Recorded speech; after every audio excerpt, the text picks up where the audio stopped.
తల్లిదండ్రులు కావాలని మీ కలను సాకారం చేసుకోండి. ఓఎస్ఎస్ ఫర్టిలిటీ వారి తక్కువ ధర సంతానోత్పత్తి చికిత్సతో అపాయింట్మెంట్స్ కొరకు కాల్ చేయండి 7825893604.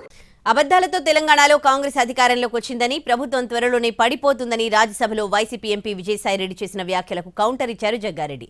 సర్కార్ను పడగొట్టేందుకు విజయసాయిరెడ్డి దుకాణం పెట్టుకున్నారా అని ఎద్దేవా చేశారు. ఎవరిని కుట్రలు చేసినా తిప్పికొడతామని, కాంగ్రెస్ ప్రభుత్వం 5 ఏళ్లు కొనసాగుతుందని ధీమాగా చెప్పారు Jaggareddy. Congress party has not come to power in Telangana even after bifurcating the state. Now they have suffered. Now after 10 years they have told so many lies and then they have come to power in Telangana. It is only a matter of time, sir. The government is going to fall.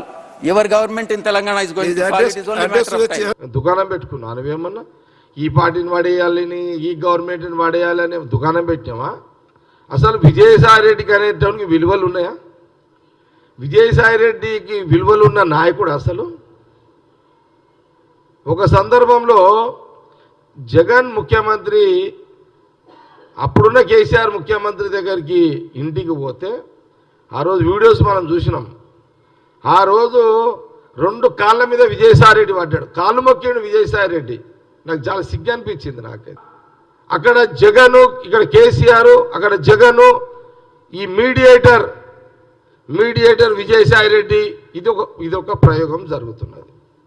దయచేసి real estate కానీ ఇంకే బిజినెస్లో నమ్మకండి. ఖచ్చితంగా తెలంగాణలో 5 సంవత్సరాలు government ఉంటుంది, ఏం అనుమానం లేదు. జగన్ ఎన్ని కుట్రలు చేసినా, కేసీఆర్ కుటుంబం ఎన్ని కుట్రలు చేసినా, బీజేపీ ఎన్ని కుట్రలు చేసినా కాంగ్రెస్ పార్టీ ఈ తెలంగాణలో అధికారంలో ఉంటుంది, ఎలాంటి అనుమానం లేదు.